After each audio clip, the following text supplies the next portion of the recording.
Vamos falar um pouquinho mais sobre a história de Jaguaruna com o professor e pesquisador aqui jaguarunense, o Victor Daltoé, ele que está preparando um livro sobre a história de Jaguaruna e tem muita pesquisa sobre a história do município. Muito bom dia, Victor, obrigado por estar mais uma vez aqui na Rádio H2O, por sua participação aqui com a gente. Eu agradeço muito o convite, sempre um prazer falar sobre um assunto que nos interessa tanto, que é a história de Jaguaruna.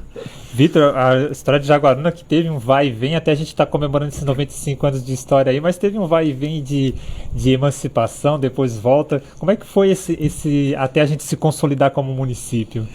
Porque foram duas criações. Na verdade, a gente esse ano completou 134 anos da primeira emancipação. Né? Porque Jaguaruna surgiu primeiro como uma freguesia no Império, em 1880, porque a freguesia era o distrito da época imperial, assim como hoje há municípios e distritos. A freguesia era o distrito, né, uma entidade meio religiosa, inclusive. Em 1880, e já antes de emancipar, já houve um vai e vem. Havia dois partidos no Império, o liberal e o conservador. Não tem muita relação com o que isso significa hoje. É outra época. Mas antes da emancipação, Jaguaruna ficava ligada à Laguna, onde o Partido Liberal é mais forte, Tubarão, o Partido Conservador era mais forte. Então, como freguesia, ela passou de Laguna para Tubarão 3 vezes antes de se emancipar. Então, esse vai e vem já acontece lá antes de ser município. A hora ela pertencia para Laguna, a hora pertencia para Tubarão. O Partido Liberal no poder pertencia a Laguna. O Partido Conservador anulava e pertencia a Tubarão. Durante 10 anos houve esse vai e vem que também ninguém sabe, eu descobri em jornais da época, né, porque eram leis da Assembleia Legislativa, que era provincial, que decretavam isso. Mas essa disputa é porque eles queriam Jaguaruna ou porque eles não queriam Jaguaruna? Queriam território. Território é poder, né? Queriam esse... E Jaguaruna era um agrupamento recém-criado, de colonização recente, era uma área de expansão da colonização. Não era uma área consolidada, era uma área de colonização mesmo, de migração de famílias de outras regiões. Isso a partir de 1880. O processo já começa no início do século XIX. Então, quando Jaguaruna vira freguesia, já estava consolidado o processo. Né? Para virar freguesia, você tinha que ter pelo menos uma capela. E naquela época, para construir uma capela, isso já era um processo material caro. Mas, enfim, para não me alongar muito, a emancipação vem na República. A República é 1889, proclamada, e logo as novas entidades republicanas de Santa Catarina criam 2 municípios aqui no sul do estado, Imaruí e Jaguaruna. Porque é importante lembrar, até 1870, todo o sul catarinense pertencia a um município, que é a Laguna. Sul catarinense inteiro, que hoje tem mais de 1 milhão de pessoas. 1870 cria Tubarão, depois Araranguá, depois Imaruí e Jaguaruna. Então, 1891 é a primeira emancipação. E aí, aquela disputa de Partido Liberal e Conservador acaba, todos se unem e entram no mesmo Partido Republicano Catarinense. Né? E aí acontece essa primeira emancipação que aconteceu em maio de 1891, é a que não é comemorada aqui. Mas foi aí que Jaguaruna foi elevada à categoria de vila. Na época nem município falavam muito, falavam vila. Até hoje algumas pessoas mais antigas ainda usam esse tipo de vocabulário. Né? Mas você quer saber de quando que ela foi extinta e voltou a existir, né? Então, é a primeira república esse período, né? 1889 a 1930, e em 1923 Jaguaruna foi extinta. Mas não foi extinta sozinha, que é um processo curioso. O governador na época, Hercílio Luz, que é talvez a principal figura da política catarinense na Primeira República, que mudou o nome de Desterro para Florianópolis, inclusive, né? Ele voltou ao poder no começo dos anos 20, pouco antes de morrer, pouco antes da morte, e num decreto ele extinguiu 4 municípios catarinenses. Jaguaruna, Porto Belo, Araquari, que na época se chamava Paraty, Araquari é do lado de Joinville, onde tem uma empresa grande lá. E Garopaba, o município de Garopaba. Eles foram extintos e remanejados para outros municípios. Então Jaguaruna, que já era o município instalado, que incluía Sangão, claro, voltou a pertencer à Laguna. Né? O que os jornais da época trazem como justificativa é que eram municípios pequenos, de orçamento que muitas vezes dependia mais do Estado do que das suas próprias rendas, mas também aparece outra justificativa. No mesmo ano que ele extingue Jaguaruna, eles criam Imbituba como município.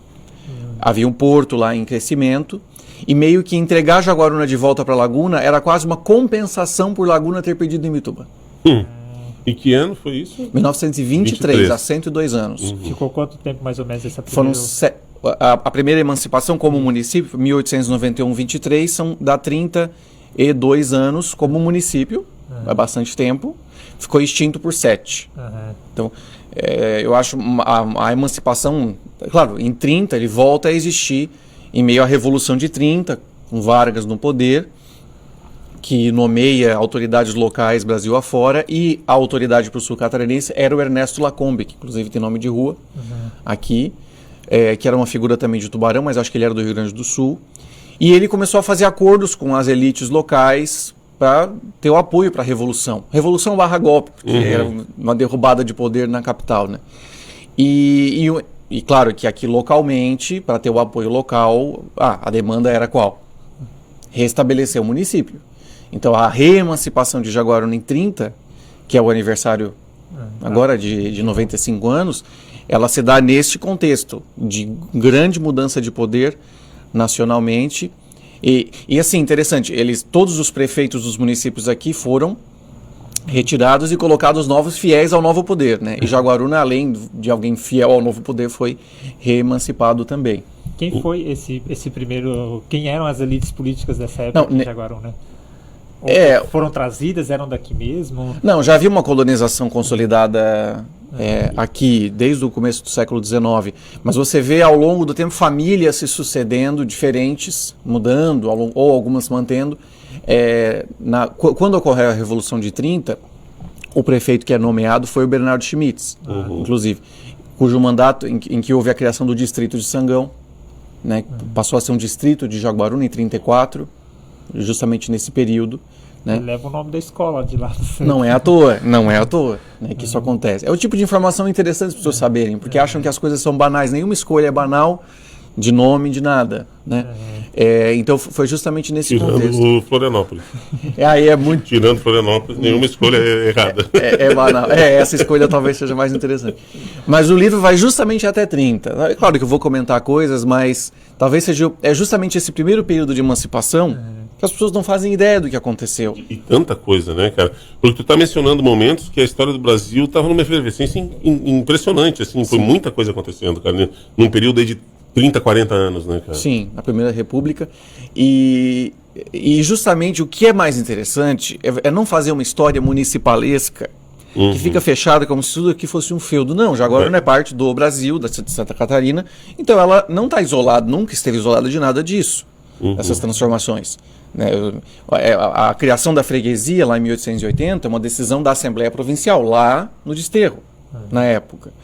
Não foi uma criação espontânea que brotou aqui do chão, da areia, das dunas. Né? Ou a criação do município no começo da República. Também era. E tu conseguiu essas informações, assim, que vão constar no livro, né? Tu conseguiu essas informações de quem propôs, quem defendeu na Assembleia, no Desterro? Tem alguma coisa disso, assim? Sim, havia um deputado no Desterro chamado João Venhausen, que é um sobrenome que ainda existe aqui, pouco, mas existe. Que era de uma família alemã, e pelo que eu consegui descobrir, a família dele conseguiu comprar terras aqui, foi nomeado para uma escola em Laguna, então tinha uma aproximação, e foi ele em 1879, 80, que pautou isso na Assembleia Provincial, do Partido Liberal, ligado à Laguna. Então, justamente já começa aí. Só para o pessoal que... O Vitor já participou de uma entrevista aqui com a gente falando que está escrevendo um livro, mas para quem não acompanhou aquela entrevista anterior, né, o Vitor está pesquisando e escrevendo um livro sobre essa primeira etapa ali, essa primeira época da República, da história de Jaguaruna. Né? Na verdade eu começo bem antes, eu começo já na colonização portuguesa, que é quando começam a se estabelecer, principalmente já no século XVIII, nos 1750, 60, quando isso aqui, que não existia Jaguaruna como entidade, nada, isso aqui era uma retaguarda de Laguna. Então os homens mais ricos de Laguna no século XVIII detinham essas extensões de terra.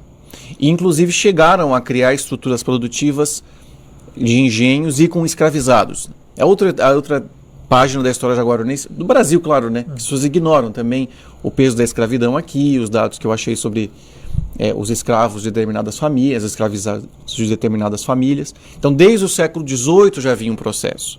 Mas só no XIX que esse processo leva à constituição de uma unidade que vai levar à criação de Jaguaruna. Né? Mas então eu pego esse período já anterior também. A República é o cume, né? Quando Jaguaruna vira freguesia ali, é esse território que hoje a gente conhece, até Sangão. Ou ele era um pouquinho maior? Então, isso é muito curioso. Eu também não posso falar muito porque tem que deixar para o livro, né? Mas, quando, em 1870, Tubarão é criado, então o sul catarinense é dividido pela primeira vez.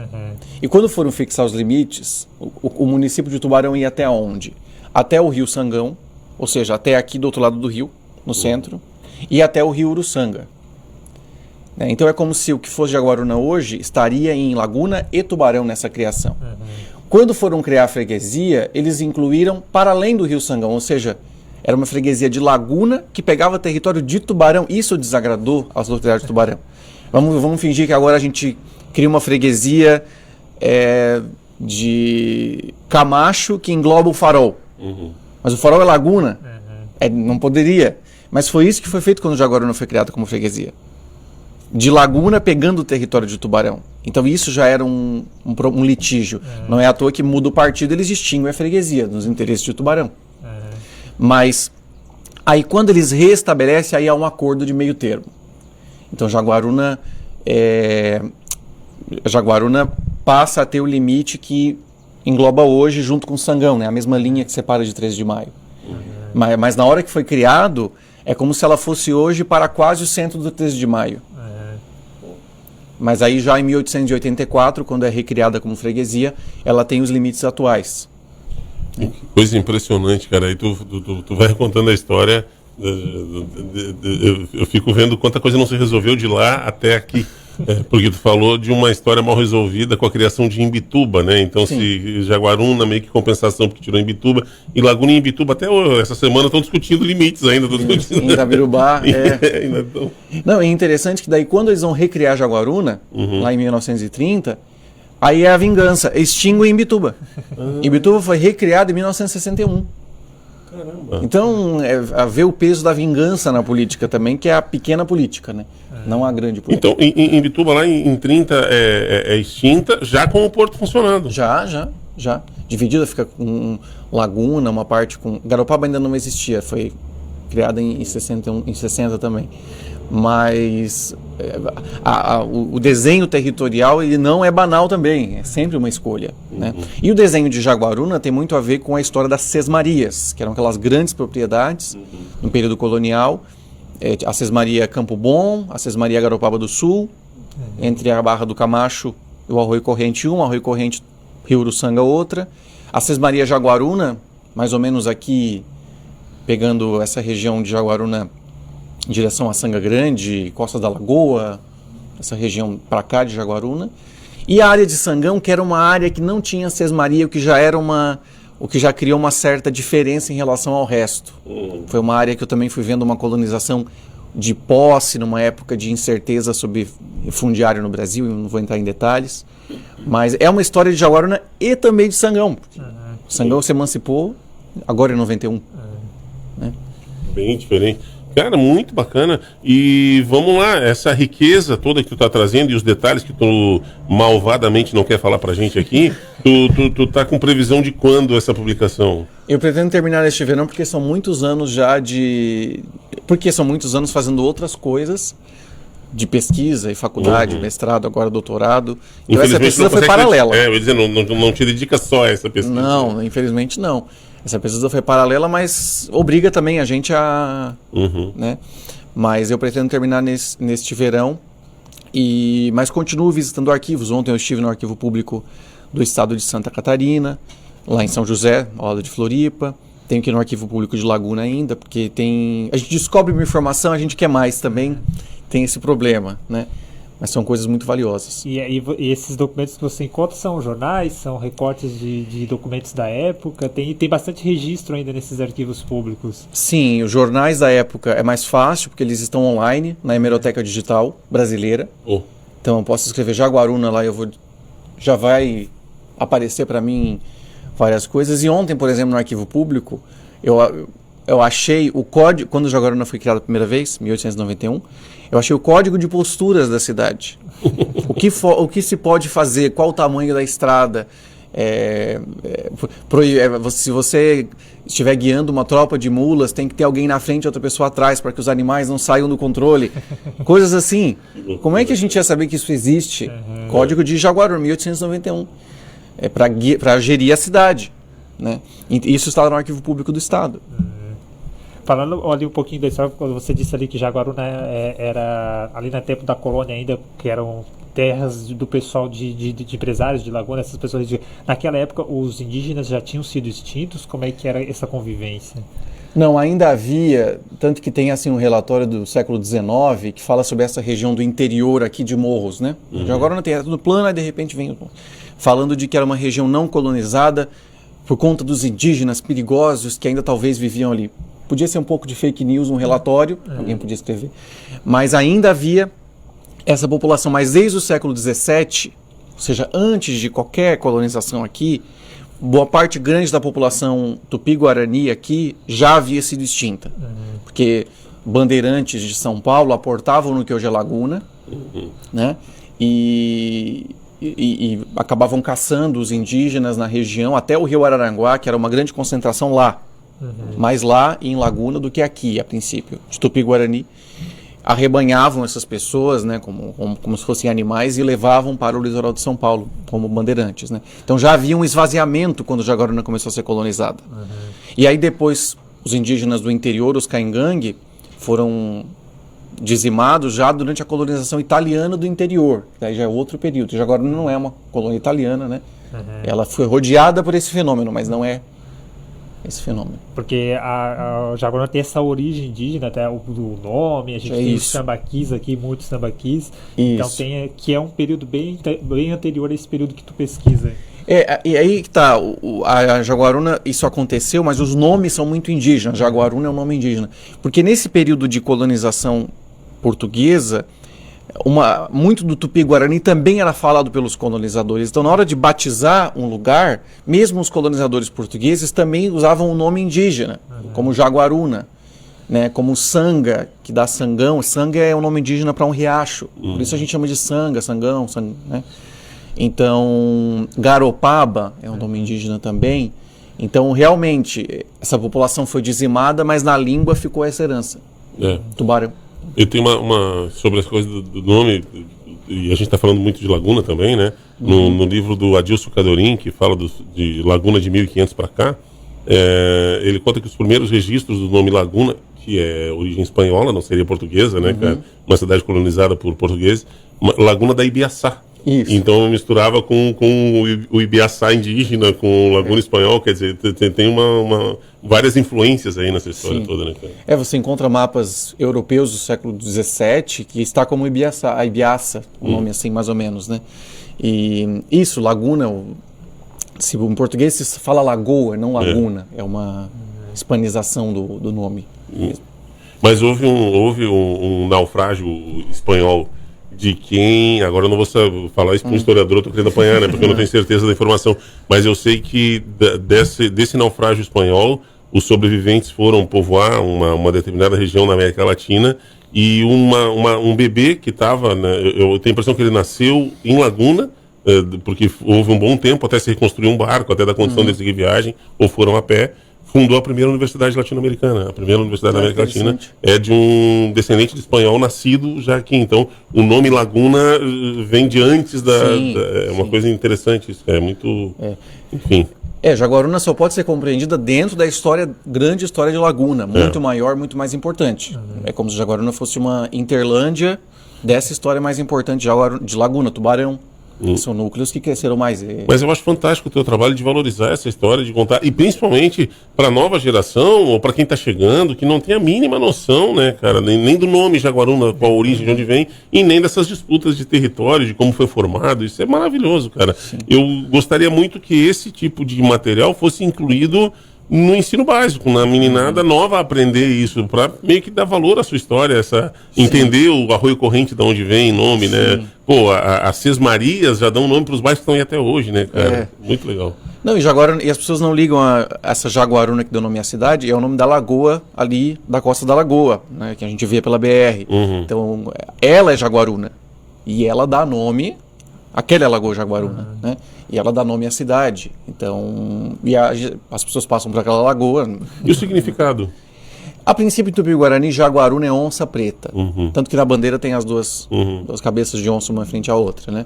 Eu já olhei um dicionário Tupi-Guarani e confirma esse significado. Aí a gente vai ficar à mercê das lendas, né? Se alguém chegou aqui e viu uma onça preta, se os indígenas já chamavam assim. Aí a gente não tem Mas como saber. professor Juarez Mai defende que havia muita onça na nossa região aqui, né? Havia todo o litoral, havia onça, e a onça preta é uma onça pintada com melanismo. Então, claro que havia aqui esses animais. É muito possível mesmo. Totalmente possível, não era só uma coisa longínqua. Mas é o tipo de coisa importante saber. E tô falando da extinção dos índios, eu fui buscar aqui, porque eu dava um branco, os antigos da região de Criciúma contam dos bugreiros, que os italianos, os primeiros, contratavam para ajudar nesse extermínio. Quer dizer, foi quase 100 anos antes dessa história que nós estamos falando, né? A vinda dos italianos. Então, a população indígena foi sendo diminuída até ser extinta, provavelmente nesse período já quase não tinha mais mesmo aqui, né, cara? Mas estavam escondidos nos sopés aqui, da serra. Porque quando Jaguaruna foi... Essas colônias italianas aqui são de 1877, 1895. Ou seja, antes disso, todo o interior do sul do estado não era colonizado. Todo o interior. Não havia Criciúma, não havia Uruçanga, 3 de Maio, nada. Nova Veneza. E também é um processo muito recente. Né? Jaguaruna é mais antiga que Criciúma, como município. Por mais que Criciúma tenha crescido muito por causa do carvão, etc. Então... Mas está comemorando 100 anos agora, porque não teve vai e volta. Não teve... Jaguaruna teve um pouco de emoção a mais. Muito bacana, cara. Os historiadores às vezes têm esses conflitos assim, de datas, né? Você acha que vale comemorar os 95 anos ou a gente era para estar comemorando 130 e poucos anos? Não, acho que pode ser os dois, pode colocar os dois. Porque aconteceram as duas coisas. Sim. Foi importante tanto emancipar quanto reemancipar, porque senão também não teria mais existido. Podiam dividir uma parte de Tubarão, uma parte de Laguna, acabou, não existe Jaguaruna. E você resgata também ali, que é sempre a gente importante falar, também da presença dos escravizados aqui na região, que é outro fato que é pouco lembrado de toda a região sul de Santa Catarina, assim, de uma forma geral. A gente ouve falar muito dos escravizados em Jaguaruna por causa de 13 de maio, porque o quilombo de 13 de maio é de um escravizado liberto aqui do Arroio Corrente. E 13 de maio surgiu como colônia italiana, então a história mais importante aqui para Jaguaruna ainda, né? Porque justamente...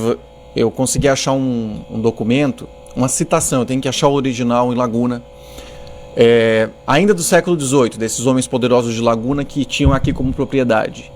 E o homem morreu, tem o inventário dos 30 escravizados que ele tinha aqui em Garopaba do Sul, na fazenda dele. Os nomes, a origem, se já nasceu aqui ou nasceu na África, a idade e o que fazia. Isso lá no século XVIII. Mas isso se manteve até a abolição aqui. Né? Eu tenho um mês antes da abolição, eu achei um registro de nascimento de nasceu fulana, filha de uma escrava de fulano, um mês antes da abolição aqui, em Jaguaruna. Né? Essa criança já era livre porque já valia a lei do ventre livre, né? Rapaz, são 8h51. Desculpa, não, é porque eu estou pensando que nós tínhamos que ter o Victor com uma frequência aqui, porque tu já abre um outro debate nessa semana em que a Assembleia cassou a lei das cotas em universidades que recebam dinheiro público de Santa Catarina, e tu está falando de lei de ventre livre, de abolição 1888, Isso. Quer dizer, não tem 150 anos ainda, e esses relatórios, eu li 2 ou 3 da descrição das posses, e entre as posses estão os escravizados. É de uma crueldade, Joel. Tu lê um relatório daquele porque ele descreve um escravo forte, com bons dentes, sabe? É como se estivesse escrevendo um carro que tem ar-condicionado, que tem coisa. Tu descreve a propriedade, aquela coisa. Uma escrava meio manca, mas que... E tu fica, cara, é uma coisa maluca da gente ver, assim, cara. É uma mercadoria. É uma mercadoria, cara. Não tem nome, é sempre um escravo de... Ou se tem, é só um nome, não tem sobrenome. Não podiam se casar, porque para evitar... poder vender um ou outro, né? Se fosse casado era mais difícil. É duro, cara. É importante colocar isso. É importante e a gente tem a noção do quanto essa sociedade foi cruel, né, cara? E não esquecer isso, assim. E às vezes a gente acha que foi uma coisa lá nos grandes centros, mas teve em todas as regiões, né? Sim, no Brasil inteiro. Agora não faz parte do Brasil. É isso que é um recado importante. Então os dilemas dela são os dilemas do Brasil. Estão aqui, batendo na porta. Victor, Tu é um presente a gente poder conversar contigo, cara. Obrigado pela visita aqui. E, por favor, se tu passar o verão aqui, vem fazer umas visitas aqui na rádio aí, que a gente quer muito bater mais conversa, bater mais papo contigo. Obrigadão, cara. Obrigado, eu agradeço muito o convite. Imagina, a gente é que agradece, né, Joelson? Uma honra mesmo, muito bacana.